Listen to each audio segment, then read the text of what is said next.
What's up, guys? Lauren and Harvey Hughes here, back again with Lean Squad Fit for another episode to share the recipes for Lean Squad Cuisine.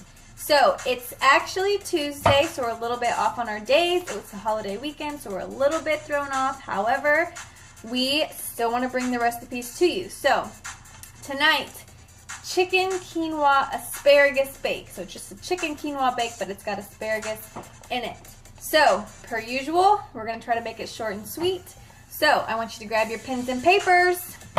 Here we go. I'm going to break down the ingredients of what you need, the exact serving sizes. So, basically, just create your grocery list, adding these items, and then just make sure you write down your recipe with exactly the serving size or the amount that you need to make it. All right, so here we go. You need 1 cup of chicken broth, preferably organic, low sodium.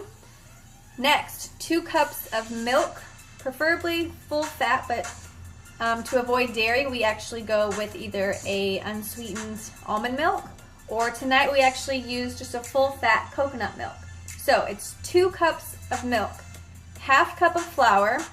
So again, you can use really any type of flour, but if you're trying to keep it a little bit healthier, we typically will use, actually tonight we used an almond flour. So you can experiment a little bit. You can use an oat flour, almond flour. I don't know that coconut flour is a good idea, but kind of go with the flow. So if there's something new you've been wanting to try, then go for it. But if I had to suggest something in particular, not to use all-purpose flour. Use something that's a little bit more nutrient dense.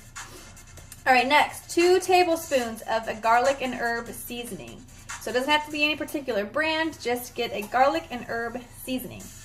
Next, 3/4 cup of uncooked quinoa. It can be plain, it can be a mixture of the different kinds, just uncooked quinoa. So don't get one that's already got a bunch of flavors and seasonings already mixed in. Just the plain quinoa uncooked. 3/4 cup of that.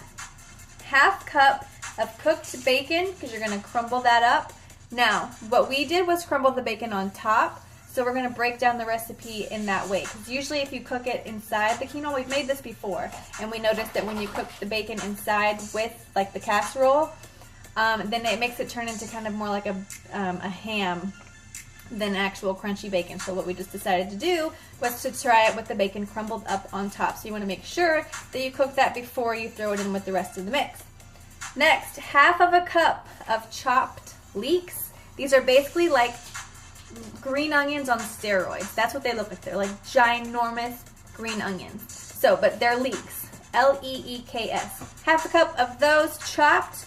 1.5 cups of chopped asparagus. So you're going to get the full fresh asparagus from the produce. Rinse it, and you're going to chop that up just to about probably half of the stalk, especially if they're really big ones, because you don't want the very end of it to be super thick or chewy. So just about half of that of each asparagus, and that's 1.5 cups. The last thing you need, 2/3 cup of shredded sharp white cheddar.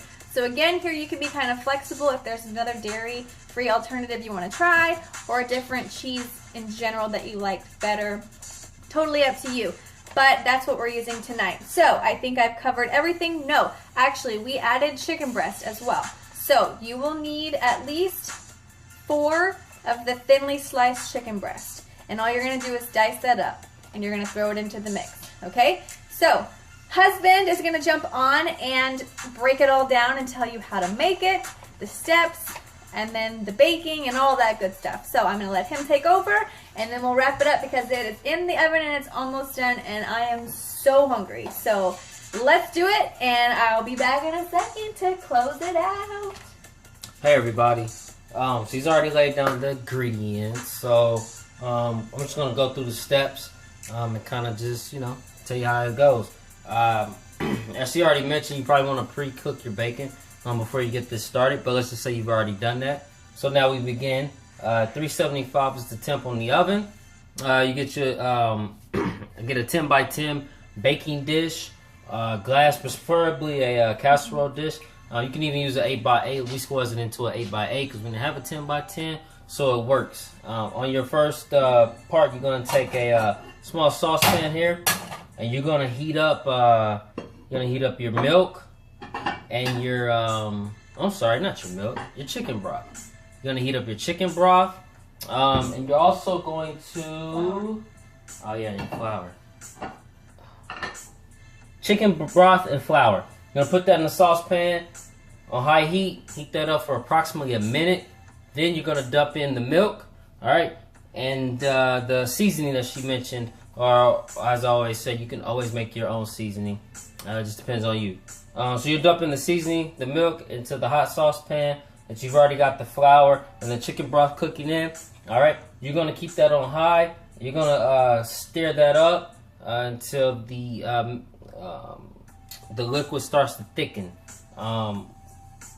Set that to the side. Once you're done, you're gonna take your leeks, all right, and you're gonna take your asparagus. You're gonna chop those up.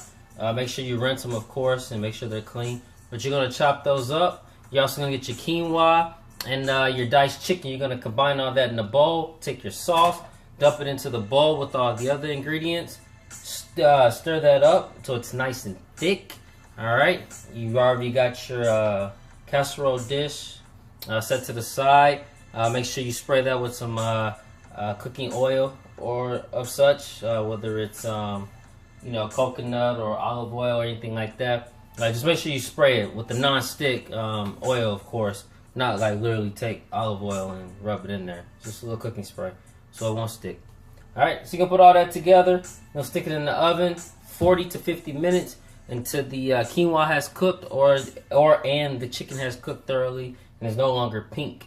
You also, I would take it out roughly halfway through at the 25-minute mark. Add your white cheddar cheese to the top. Stick it back in the oven. The cheese is going to brown, of course. Make a nice little top on it. Then you'll remove it after the 40 to 50 minutes. And that's it. It's done. That's pretty much it. You'll get your bacon pieces. Obviously, you want to crumble those up and kind of garnish the top with a little bacon. Who don't love bacon? Everybody loves bacon. If they don't love bacon, you might be a terrorist. So, that's that. That's the gist of it. It's real easy, real simple. Anybody could do it. I'll throw it back over to the wife so she can break it down. She's very meticulous in how she does things, and I'm kind of a freelancer. So, peace, hair grease, have a good night. I'm going to go grub. All right, so that's it. I hope we didn't miss anything. That's your chicken and asparagus quinoa bake, and we are about to tear it up. So it's ready. We're going to take it out, let it cool shortly, because we are ready to eat. So again, write it down, save it for next week. If there's any other recipes or foods that you want us to experiment with for you so that you don't have to spend the money on it and trying it and it doesn't work out, or you're not really sure what it is, but you've heard about it, you've heard it's good for you, but you're not really sure how to prepare it or where to find it, whatever the case may be, leave that in the comments below, and we would be happy to do some experimenting for you to take some of that guesswork out of it. So all you have to do is just get in the kitchen, take these yummy recipes, put it on the table. All right, so that's all we got for you tonight. Everybody have an awesome week, and we'll see you next time. Bye.